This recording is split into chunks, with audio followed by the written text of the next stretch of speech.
부처님께서 아난과 위제희에게 말씀하셨다. 그대와 중생들은 마땅히 마음을 가다듬고 오로지 생각을 한 곳에 집중하여 서방을 생각할지니라. 어떻게 생각해야 할 것인가? 무릇 생각하기를 모든 중생들 가운데 태어나면서부터 장님이 아닌 눈이 있는 사람들은 모두 해가 지는 것을 보았을 것이니라. 마땅히 생각을 일으켜 서쪽을 향하여 바르게 앉아 지는 해를 자세히 관할지니라.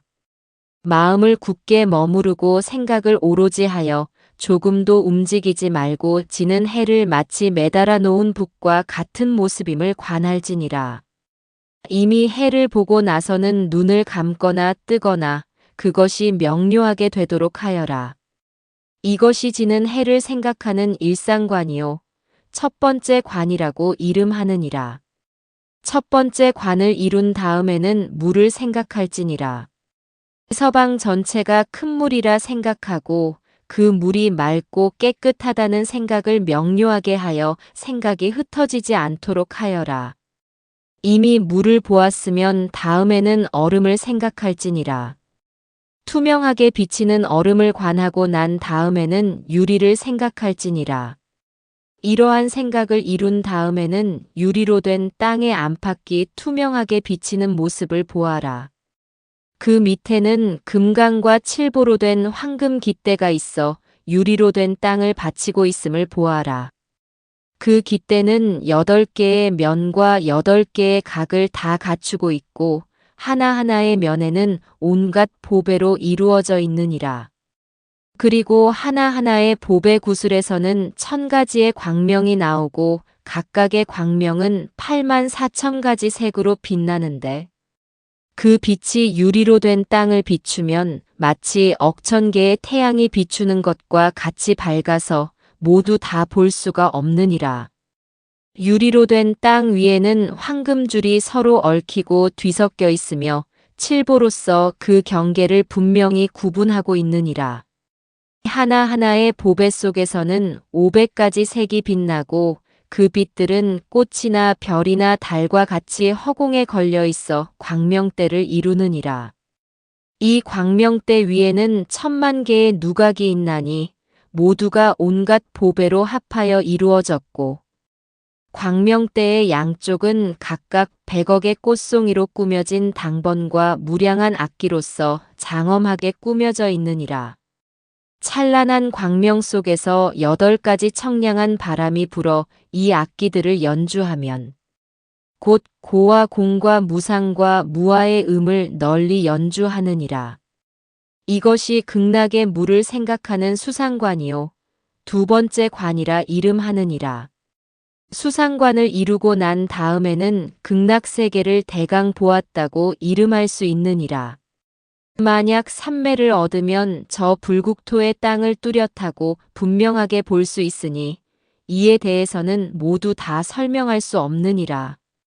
이것이 극락의 땅을 생각하는 지상관이요. 세 번째 관이라고 이름하느니라. 지상관을 이루고 나면 다음에는 보배나무를 관할지니라. 보배나무를 관할 때는 하나하나 관하되 7겹으로 나무가 줄지어 있다고 상상하여라. 그리고 하나하나의 나무의 높이는 8,000유순이며 모든 보배나무들은 칠보로 된 꽃과 잎을 갖추지 않은 것이 없느니라. 하나하나의 꽃과 잎에서는 기이한 보배의 색깔을 발하고 있느니라.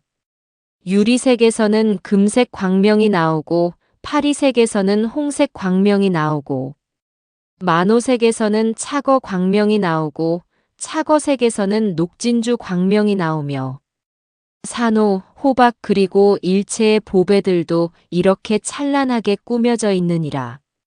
미묘한 진주 그물이 나무 위를 두루 덮고 있고 한 그루 한 그루의 나무 위마다 7겹의 그물이 있으며 하나하나의 그물 사이에는 500억의 미묘하고도 화려한 궁전이 있는데 범천 왕궁과도 같으니라. 궁전 안에는 천상의 동자들이 자연스럽게 놀고 있으며 동자마다 500억이나 되는 석가비릉가마니보의 보배 영락에 구슬을 걸고 있느니라. 그 많이의 광명은 백유순을 비추는데 마치 100억 개의 해와 달을 합한 것과 같으며 이름을 이루 다 말할 수 없을 정도로 많은 보배들이 서로 섞여 있어 색 중에서 가장 훌륭한 색을 발하느니라. 이 모든 보배 나무들은 줄을 지어 서로 마주보며 나란히 서 있고 잎과 잎은 서로 차례로 이어져 있으며 많은 잎들 사이에는 갖가지 미묘한 꽃이 피어 있고 그 꽃 위에는 자연히 7보의 열매가 열려 있느니라. 하나하나의 나뭇잎의 길이와 너비는 정확히 같으며 그 크기는 25유순이고 그 잎에는 1000가지 색의 100가지 그림이 있으니 마치 하늘의 영락과도 같으니라. 갖가지 미묘한 꽃들은 연부당금의 금색을 띠면서 불바퀴처럼 부드럽게 잎들 사이를 돌고 있으며 또한 꽃 위에는 온갖 과일이 솟아나오는데 원하는 것은 무엇이든 나오는 재석의 병과도 같으니라. 나무에서 나오는 대광명은 당번으로 변화하여 한량없는 보배 일산이 되며 이 보배 일산 속에는 삼천대천 세계의 모든 부처님께서 하시는 일들이 비추어 나타나며 시방의 불국토 또한 그 가운데 나타나느니라. 이와 같이 보배나무를 보고 난 뒤 다시 차례로 하나하나 관하여라. 나무의 줄기, 가지, 잎, 꽃, 열매를 관하되 모두 분명하게 관찰할지니라. 이것이 극락의 보배나무를 생각하는 보수관이요. 네 번째 관이라 이름하느니라. 보배나무를 생각하는 관을 이루고 나면 다음에는 물을 생각할지니 물을 생각하고자 하면 다음과 같이 관할지니라.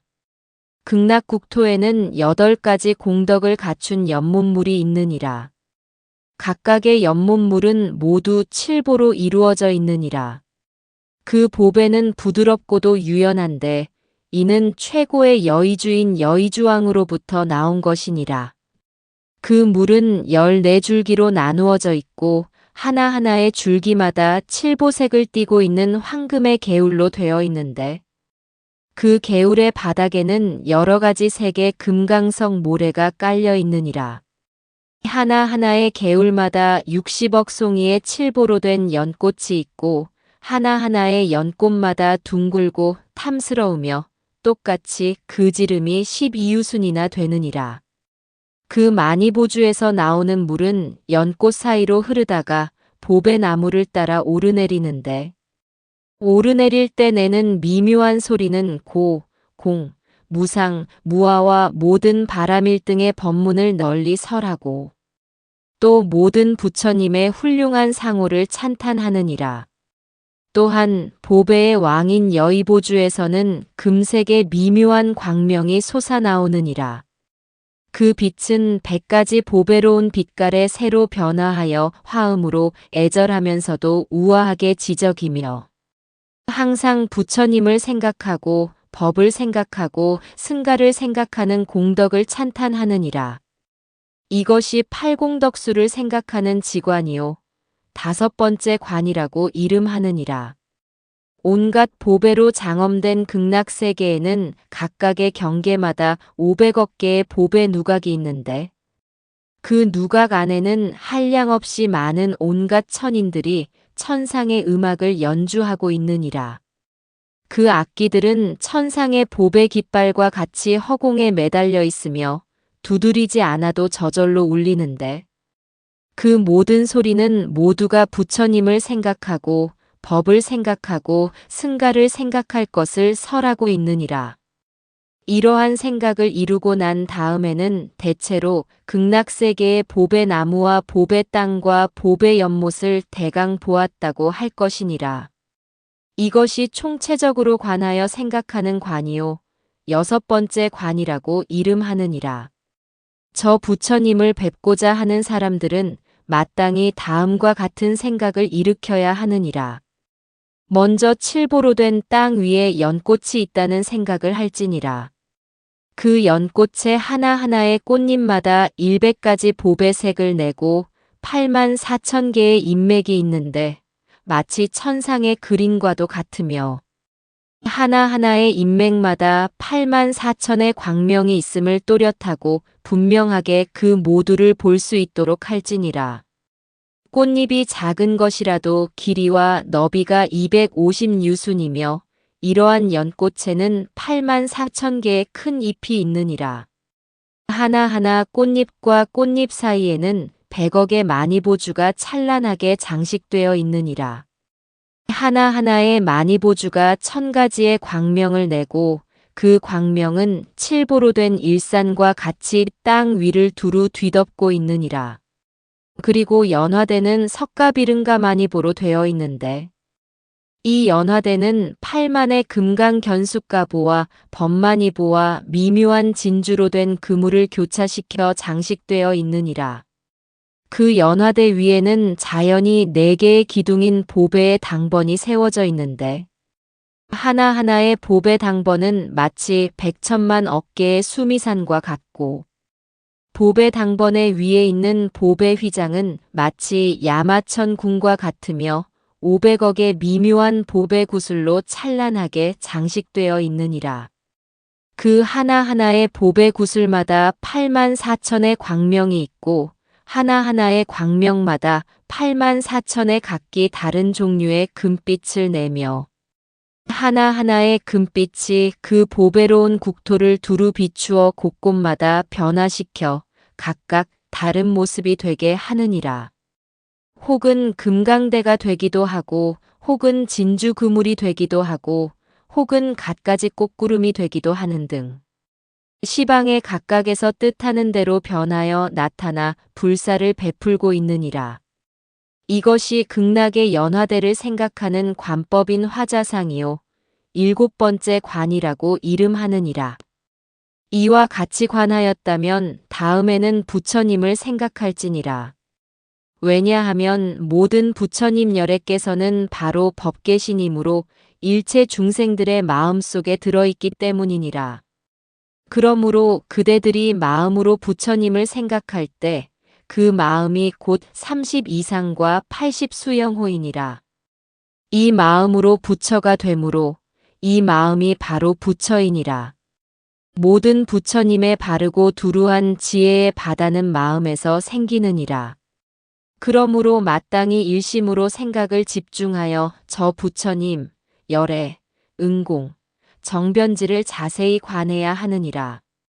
저 부처님을 생각할 때는 마땅히 먼저 형상을 생각해야 하느니라. 눈을 감거나 눈을 뜨거나 연부단 금색과 같이 찬란한 하나의 보배의 불상이 저 연화대 위에 앉아있는 모습을 관할지니라. 이와 같이 앉아 계신 부처님의 형상을 보고 나면 마음의 눈이 열려서 저 극락세계의 칠보로 장엄한 보배 땅과 보배 연목과 줄지어 늘어선 보배 나무들과 그 나무 위를 가득 덮은 모든 천상의 보배 휘장들과 허공에 가득한 수많은 보배 그물들을 뚜렷하고 분명하게 보게 될 것이니라. 이와 같은 모습을 마치 손바닥을 보듯이 분명하고 명료하게 관할지니라. 이렇게 보고 나서는 다시 부처님의 왼쪽에 큰 연꽃이 피어 있는 것을 생각할지니 그것은 앞에서 말한 연꽃과 조금도 다르지 않느니라. 또 부처님의 오른쪽에도 커다란 연꽃이 피어 있는 것을 생각할지니라. 그리고 한 분의 관세음보살상이 부처님 연화좌의 왼쪽에 앉아서 금색 광명을 놓는 모습이 앞에서 말한 것과 다르지 않음을 생각하고 또 한 분의 대세지보살상이 부처님 연화좌의 오른쪽에 앉아있는 모습을 생각할지니라. 이러한 관상이 이루어지면 부처님과 보살의 상이 모두 미묘한 광명을 놓게 되며 황금색인 그 광명이 모든 보배나무를 비추느니라. 광명이 모든 보배나무를 비추면 하나하나의 나무마다 아래에 또 3개의 연꽃이 피어나며 모든 연꽃 위에는 각각 한 분의 부처님상과 2분의 보살상이 있어 그 국토를 가득 채우느니라. 이러한 생각이 이루어지면 수행자는 마땅히 흐르는 물과 광명과 모든 보배 나무와 물오리와 기러기와 원앙들이 모두 미묘한 법을 설하는 것을 들을 수 있느니라. 선정에서 나왔을 때나 선정에 들었을 때도 항상 미묘한 법을 들을 것이니라. 수행자는 선정에서 나왔을 때 선정 중에 들은 것을 기억하고 잘 지녀서 경전의 말씀과 합치하는지를 살펴야 하느니라. 만약 합치되지 않는다면 망상을 한 것이며 합치된다면 대략 거친 생각으로 극락세계를 보았다고 할 것이니라. 이것이 불상을 생각하는 관법인 상상관이요. 8번째 관이라고 하느니라. 이렇게 관하면 무량 억겁 동안의 생사의 죄를 소멸하고 현재의 몸으로 연불산매를 얻게 되느니라. 이러한 상상관이 이루어졌으면 다음에는 다시 무량수불의 신상과 광명을 관할지니라. 아나나 마땅히 알아야 하니 무량수불의 몸은 백천만억 야마천의 연부당금색과 같고 무량수불의 키는 60만억 나유타 항아사 유순이니라. 미간의 백호는 오른쪽으로 우아하게 돌고 있는데 마치 5개의 수미산과도 같으니라. 부처님의 눈은 사대해의 물처럼 청정하여 푸르고 흰자위가 분명하며 몸의 모든 털구멍에서는 수미산과 같은 광명이 흘러나오느니라. 저 부처님의 둥근 광명은 마치 100억의 삼천대천 세계와 같고 그 둥근 광명 속에는 100만억 나유타 항아사만큼의 화신불이 계시며 그 하나하나의 화신불에는 또한 무수히 많은 화신 보살들이 시자로 계시느니라. 무량수불께서는 8만 4천 종류의 상호가 있고 그 하나하나의 상호마다 각각 8만 4천 개의 수영호가 있으며 그 하나하나의 수영호마다 다시 8만 4천 개의 광명이 있고 그 하나하나의 광명마다 시방세계를 두루 비추어 연불하는 중생을 한 사람도 버리지 않고 거두어 들이느니라. 그러한 광명과 상호와 화신불에 대해서는 이루 다 말할 수 없으니 단지 그 모습을 오로지 기억하고 생각하여 마음으로 밝게 볼 수 있도록 하여라. 이와 같이 볼 수 있는 사람은 곧 시방의 모든 부처님을 보게 되니 모든 부처님을 보기 때문에 연불산매라고 이름하느니라. 이렇게 관하는 것을 모든 부처님의 몸을 관한다라고 하며 모든 부처님의 몸을 관함으로 또한 부처님의 마음도 보게 되는 것이니라. 모든 부처님의 마음이란 대자비가 곧 그것이니 무연자비로서 모든 중생을 거두어 들이느니라.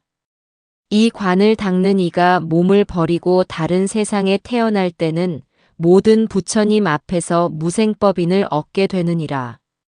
그러므로 지혜로운 사람은 마땅히 마음을 한 곳에 묶어 무량수불을 자세히 관해야 하느니라. 무량수불을 관하는 것은 한 가지 상호로부터 들어가야 하는데 먼저 미간의 백호상을 매우 명료하게 관할지니라. 미간의 백호상을 보면 8만 4천 가지 상호를 저절로 다 볼 수 있게 되느니라. 무량수불을 보는 사람은 곧 시방세계에 헤아릴 수 없이 많은 부처님을 보게 되며 헤아릴 수 없이 많은 부처님을 칭견하기 때문에 그 모든 부처님께서 나투시어 수기를 주느니라. 이것이 일체 부처님의 색신을 두루 생각하는 진심관이요 9번째 관이라 이름하느니라. 무량수불을 뚜렷하고 분명하게 보고 난 다음에는 관세음보살을 관할지니라. 관세음보살은 신장은 80억 나유타 항아사 유순이고 몸은 자금색이며 정수리에는 6개가 있고 목에는 둥근 광명이 비치는데 그 너비가 각각 100천 유순이니라.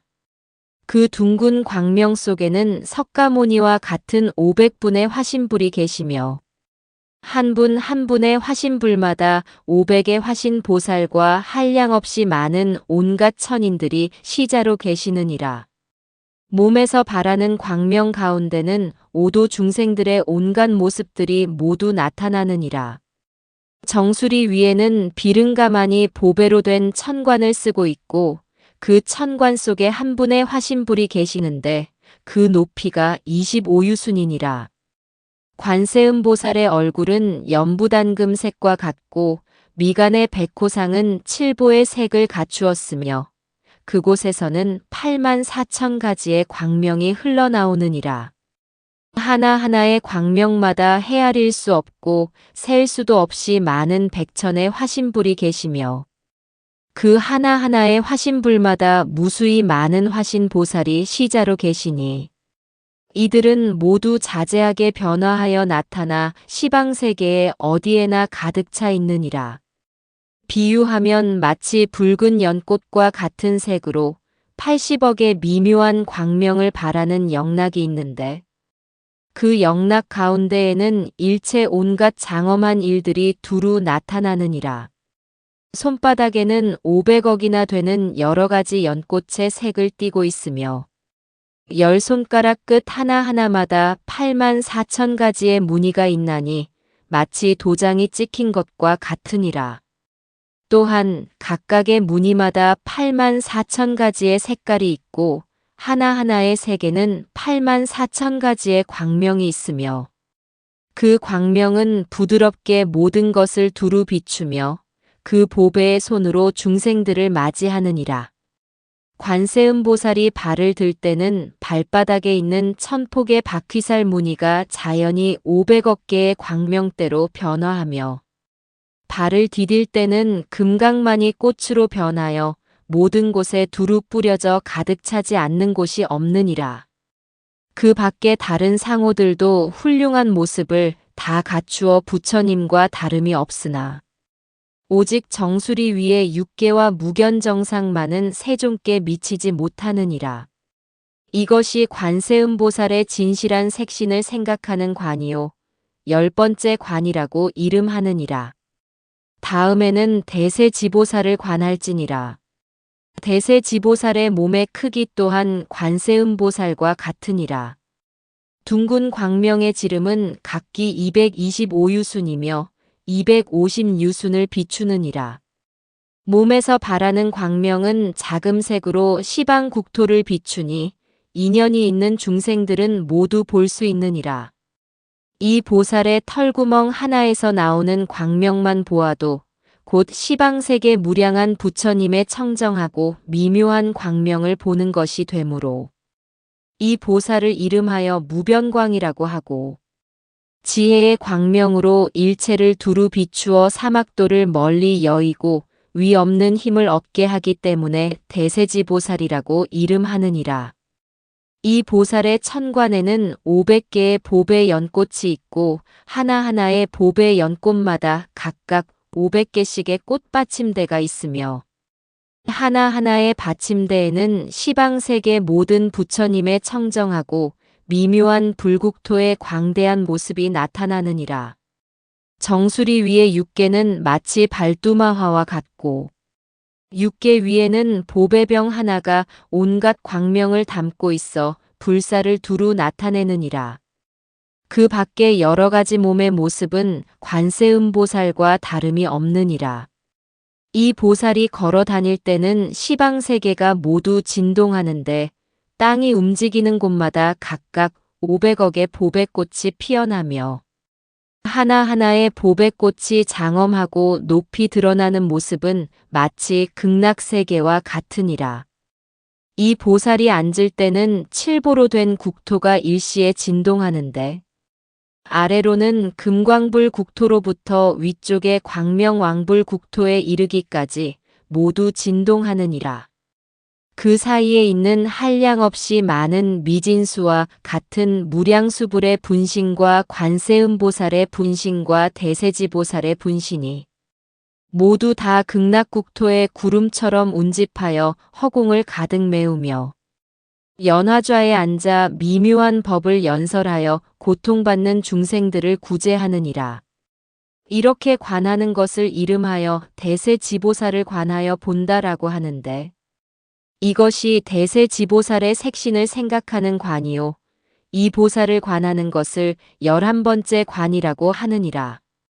이러한 일을 볼 때에는 마땅히 스스로의 마음을 일으켜 스스로 서방의 극락세계에 태어나 연꽃 속에 결가부좌하고 있다고 마음먹어야 하며 연꽃이 닫혔다가 활짝 피어나는 것을 생각할지니라.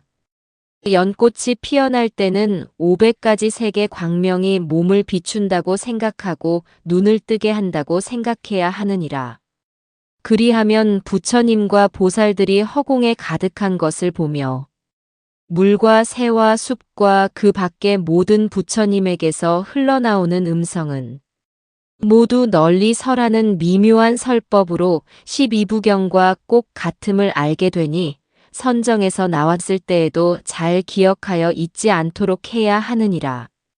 이와 같이 보고 나면 이름하여 무량수불의 극락세계를 보았다라고 하는데 이것이 두루 관하여 생각하는 관이요 12번째 관이라고 하느니라.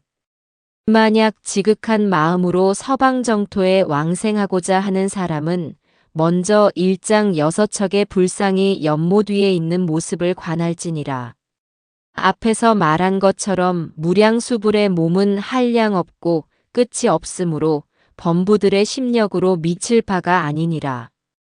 그러나 저 열애께서 과거에 세운 원력으로 인하여 지극한 마음으로 기억하고 생각하는 사람이 있으면 반드시 성취하느니라. 단지 1장 6척의 불상을 생각만 하여도 무량한 복을 얻게 되거늘 하물며 부처님의 원만 구족한 신상을 관하는 것이겠느냐. 아미타불께서는 신통력이 자제하여 시방의 국토에 자제하게 변화하여 나타나는데 허공을 가득 채우는 커다란 몸으로 나타나시기도 하고 혹은 1장 6척이나 8척이 되는 작은 몸으로 나타나시기도 하느니라. 나투시는 형상은 모두 진금색이며 둥근 광명 속의 화신불과 보배 연꽃도 앞에서 말한 것과 같으니라. 관세음보살과 대세지보살도 어느 곳에 계시든 같은 모습이므로 중생들은 단지 두 보살의 머리 모습만 보고도 그가 관세음보살인지 대세지보살인지 알 수 있느니라. 이 두 보살은 아미타 부처님을 도와서 일체 중생들을 널리 교화하느니라. 이것이 여러 가지 변한 모습을 관찰하는 잡상관이요 13번째 관이라고 이름하느니라. 서방정토에 태어나는 사람들은 구품으로 태어나느니라. 상품 상생이라는 것은 만약 어떤 중생이 저 나라에 태어나기를 원하여 3가지 마음을 내면 곧 왕생하게 되느니라. 무엇이 3가지인가? 첫째는 지극히 정성스러운 마음이고 둘째는 깊은 마음이며 셋째는 회양하여 발언하는 마음이니라. 이 3가지 마음을 갖추면 반드시 저 국토에 태어나느니라. 또 3종류의 중생이 왕생하게 되느니라. 무엇이 3종류인가? 첫째는 자비심으로 살생하지 않고 모든 계행을 갖춘 사람이고 둘째는 대승방등경전을 독송하는 사람이며 셋째는 육념을 수행하고 회양하여 저 불국토에 태어나기를 발언하는 사람이니라. 이러한 공덕을 갖추면 하루에서 일의 사이에 곧 왕생할 수 있느니라. 이러한 사람은 저 국토에 태어날 때 용맹하게 정진한 까닭에 아미타 열애께서 관세음보살과 대세지보살 그리고 무수히 많은 화신불과 백천 비구와 성문 대중과 한량없이 많은 천인들과 함께 오시느니라. 칠보궁전에서 관세음보살이 금강대를 가지고 대세지보살과 함께 수행자 앞에 이르면 아미타불께서 큰 광명을 놓아 수행자의 몸을 비추시고 여러 보살들과 손을 내밀어 영접하시느니라. 관세음보살과 대세지보살이 무수히 많은 보살들과 함께 수행자를 찬탄하며 그의 마음을 격려하느니라. 수행자가 이를 보고 뛸 듯이 기뻐하며 자신의 몸을 돌아보면 이미 자신이 금강대를 타고 부처님의 뒤를 따라가고 있음을 알게 되고 손가락 한 번 튕기는 잠깐 사이에 저 극락국토에 태어나느니라. 저 극락국토에 태어난 수행자는 상호가 원만하신 부처님을 뵙고 또한 여러 보살들의 훌륭한 모습을 보느니라. 그리하여 광명이 찬란한 보배 나무숲에서 미묘한 법문을 널리 설하는 것을 들으면 곧바로 무생법인을 깨닫게 되느니라. 또 잠깐 사이에 두루 시방세계에 다니면서 모든 부처님을 두루 섬기고 모든 부처님 앞에서 차례로 수기를 받은 후 다시 본국으로 돌아와 무량한 100,000가지의 다라니 문을 얻는데 이를 이름하여 상품 상생이라고 하느니라. 상품 중생은 반드시 방등경전을 수지하고 독송하지 않더라도 대승의 뜻을 잘 이해하고 제일 심오한 진리에 대하여 마음으로 놀라거나 동요하지 않으며 인과를 깊이 믿고 대승을 비방하지 않으며 이러한 공덕을 회양하여 극락세계에 태어나기를 구하는 사람이니라. 이와 같이 수행하는 사람이 목숨이 끝나려고 하면 아미타불께서 관세음보살과 대세지보살 등 한량없이 많은 대중들과 권속들에 둘러싸여 자금색 연화대를 가지고 수행자 앞에 이르러 찬탄하시기를 법의 아들이여 그대가 대승을 행하고 그 근본 진리를 깨달았으므로 내가 지금 영접하러 왔노라 라고 하면서 1000분의 화신불이 동시에 손을 내미느니라. 수행자가 스스로 돌아보면 자금색 연화대에 앉아 합장하고 차수하여 모든 부처님을 찬탄하며 한 생각 사이에 곧 저 극락세계의 칠보 연못 가운데 태어나느니라. 이 자금색 연화대는 큰 보배꽃과 같이 하룻밤이 지나 활짝 피어나면 수행자의 몸은 자금색으로 변하고 발 아래에도 역시 칠보 연꽃이 있느니라. 부처님과 보살들이 모두 광명을 놓아 수행자의 몸을 비추면 곧 눈이 열려 밝아지고 과거 숙세에 익힌 공덕으로 말미암아 극락세계의 여러 가지 설하는 소리를 널리 들을 수 있게 되는데 그 소리들은 순전히 지극히 깊고 심오한 최고의 진리를 설하고 있느니라. 수행자는 자금색 연화대에서 내려와 부처님께 예배드리고 나서 합장하고 세존을 찬탄하느니라. 7일이 지나면 곧 안욕따라 삼막삼보리에서 불퇴전의 경지를 얻게 되며 시방세계를 날아다니며 모든 부처님을 차례로 섬길 수 있게 되고 부처님의 처소에서 온갖 삼매를 닦느니라. 이렇게 일소겁을 지내고 나면 무생법인을 얻고 눈앞에서 수기를 받는데 이를 이름하여 상품 중생이라고 하느니라. 상품 하생도 역시 인과를 믿고 대승법을 비방하지 않으며 오직 위 없는 도를 구하는 마음을 일으켜 이 공덕을 회양하여 극락세계에 태어나기를 원하는 사람이니라. 이러한 수행자가 수명이 다하게 되면 아미타불께서 관세음보살과 대세지보살을 비롯한 모든 권속들과 함께 금으로 된 연꽃을 가지고 500의 화신불을 놔두시어 이 사람을 영접하러 오시느니라. 500의 화신불이 일시에 손을 내밀어 찬탄하며 법의 아들이여 그대가 지금 청정하게 위 없는 도를 구하는 마음을 일으켰기에 내가 영접하러 왔노라 라고 하느니라. 수행자는 이러한 일을 볼 때 곧 자신이 금연화에 앉은 모습을 보게 되는데 그가 앉고 나면 꽃잎이 닫히고 세존의 뒤를 따라 곧 칠보 연못에 왕생하느니라. 하룻낮 하룻밤이 지나면 연꽃이 다시 피어나고 7일 안에 부처님을 친견하게 되느니라. 비록 여러 가지 훌륭하신 모습의 부처님 몸을 뵙기는 하나 마음이 명료하지 못하다가 21일 후에야 또렷하게 보며 미묘한 법을 연설하는 여러 가지 음성을 듣느니라. 그리고 시방세계를 두루 다니며 모든 부처님을 공양하고 모든 부처님 앞에서 매우 깊은 법문을 듣느니라. 이렇게 삼소겁을 지나면 100번 명문을 얻고 환희지에 머무는데 이를 이름하여 상품하생이라고 하느니라. 이상의 상품 삼생을 관하는 것을 상배에 태어나는 관상이라 하며 14번째 관이라고 이름하느니라. 중품 상생이라는 것은 만약 어떤 중생이 5계를 받아 지니고 8제계를 지니며 모든 계율을 수행하고 오역죄를 짓지 않으며 갖가지 과실과 죄악이 없는 이러한 선근을 지은 공덕을 회양하여 서방의 극락세계에 태어나기를 구하는 사람이니라. 이러한 수행자는 목숨이 다하려 할 때 아미타불께서 모든 비구와 권속들에게 둘러싸여 금색의 광명을 놓으시며 그 사람의 처소에 오셔서 고와 공과 무상과 무아를 널리 설하시고 출가하여 온갖 괴로움을 여윈 것에 대해 찬탄하시느니라.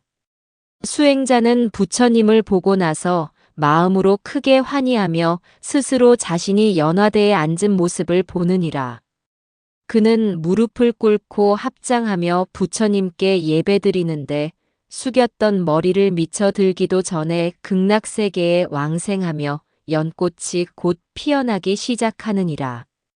연꽃이 활짝 피면 사제를 찬탄하는 여러 음성들을 듣고 그 즉시 아라한과를 얻어 삼명과 육신통과 파레타를 갖추게 되는데 이를 이름하여 중품 상생이라고 하느니라. 중품 중생이라는 것은 만약 어떤 중생이 하룻낮 하룻밤 동안 8제계를 지니거나 하룻낮 하룻밤 동안 3위계를 지니거나 하룻낮 하룻밤 동안 9족계를 지켜 그 위가 부족함이 없을 때 그러한 공덕을 회양하여 극락세계에 태어나기를 원하는 사람이니라.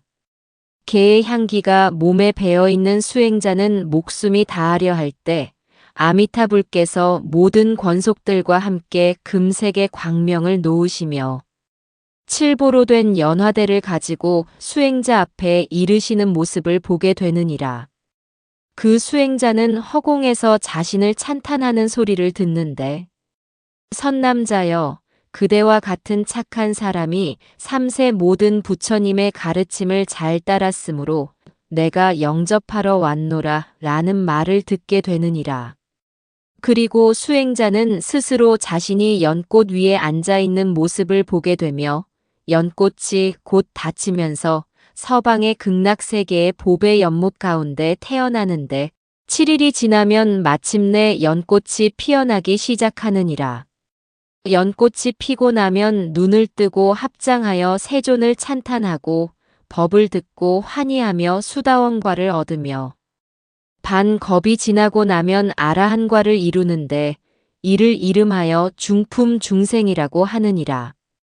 중품 하생이라는 것은 어떤 선남자나 선여인이 부모를 효성으로 봉양하고 세상에서 인의를 행하다가 목숨이 끝나려 할 때 선지식을 만나 그가 아미타 불국토의 즐거운 일을 자세히 말해주고 또한 법장 비구의 48대원을 말해주어 이러한 것을 듣고 난 뒤에 목숨이 끊어진다면 마치 힘센 장사가 팔을 굽혔다가 펴는 짧은 시간에 곧 서방의 극락세계에 태어나게 되느니라.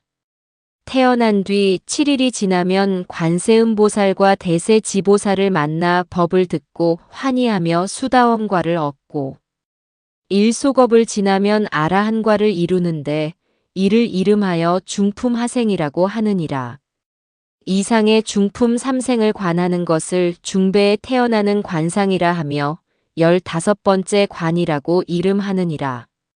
하품 상생이라는 것은 혹 어떤 중생이 비록 방등경전을 비방하지는 않는다고 할지라도 많은 악업을 지었을 경우 이와 같이 어리석은 사람이 악법을 많이 지으면서도 부끄럽게 여기지 않다가 목숨이 끝나려 할 때 선지식을 만나 그가 대승 12부경의 경전 제목과 이름을 찬탄하여 말해주면 이와 같은 모든 경전의 이름을 들은 까닭에 1000겁 동안 지은 지극히 무거운 악업이 없어지느니라.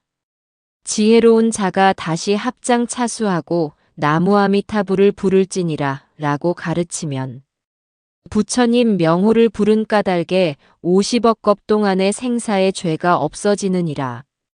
그때 아미타불께서는 곧 화신불과 화신관세음보살과 화신대세 지보살을 보내시나니 행자 앞에 이르러 찬탄하기를 훌륭하다 선남자여.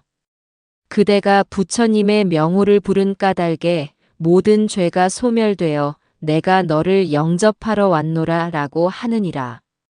이 말을 듣고 나면 수행자는 곧 화신불의 광명이 그 방에 가득 찬 것을 보고 나서 환희하면서 바로 목숨을 마치게 되느니라. 그리고 봅의 연꽃을 타고 화신불의 뒤를 따라 봅의 연못 가운데 태어나느니라.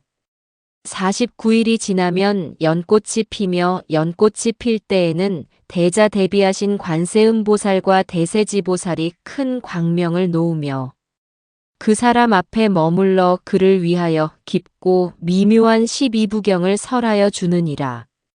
법문을 듣고 나서는 믿고 이해하여 위 없는 도를 구하는 마음을 내며 10소겁이 지나면 100번 명문을 갖추어 초지에 들어가게 되느니라.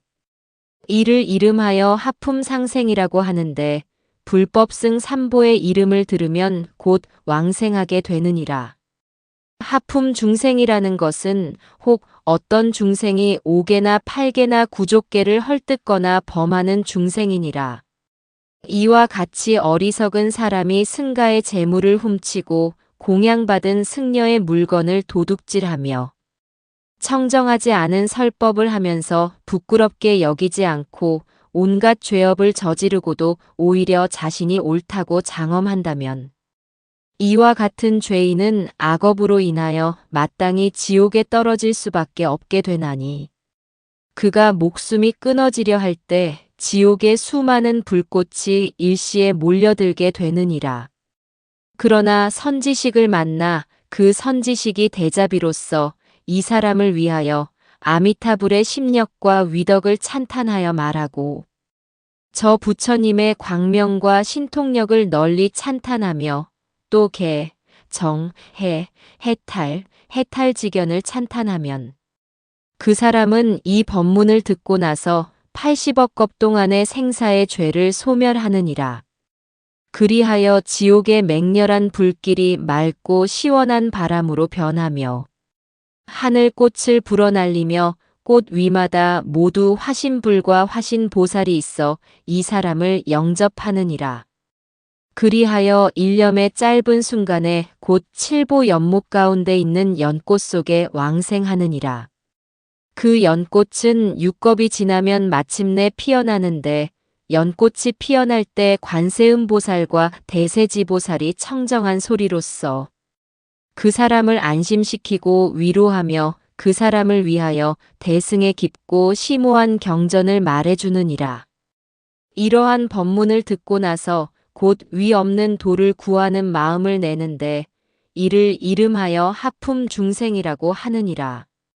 하품 하생이라는 것은 혹 어떤 중생이 불선업과 오역과 시박 등의 온갖 착하지 못한 죄를 짓게 되면 이와 같은 어리석은 사람은 악업으로 인하여 마땅히 악도에 떨어져 여러 겁을 거치면서 끝을 알 수 없는 고통을 받을 것이니라. 이와 같은 어리석은 사람도 목숨이 끊어지려 할 때 선지식을 만나면 그가 여러 가지로 안심시키고 위로하며 그를 위하여 미묘한 법을 말해주고 염불하도록 가르치느니라. 그러나 그 사람이 고통으로 핍박받아 염불할 경황이 없으므로 선지식이 다시 그대가 만약 부처님을 생각할 수 없다면 마땅히 무량수부를 부르도록 하라라고 하느니라. 그가 이와 같이 지극한 마음으로 소리가 끊어지지 않게 10번 나무아미타불을 부르게 되면 부처님 명호를 부른 공덕으로 일순간에 80억 겁 동안 지은 생사의 죄가 소멸하게 되느니라. 그리하여 목숨이 끊어질 때 태양처럼 큰 금년화가 그 사람 앞에 있는 광경을 보게 되고 한 찰나에 곧 극락세계의 연꽃 속에 왕생하느니라. 십이 대겁을 다 채우면 연꽃이 비로소 피어나게 되니 꽃이 필 때 관세음보살과 대세지보살이 대자대비한 음성으로 그 사람을 위하여 참다운 실상과 모든 죄업을 소멸하는 법을 자세히 설해주느니라. 그러한 법문을 듣고 나서 환희하며 곧 보리심을 내는데 이를 이름하여 하품하생이라고 하느니라. 이상의 하품 삼생을 관하는 것을 하배에 태어나는 관상이라고 하며 16번째 관이라고 이름하느니라. 감사합니다.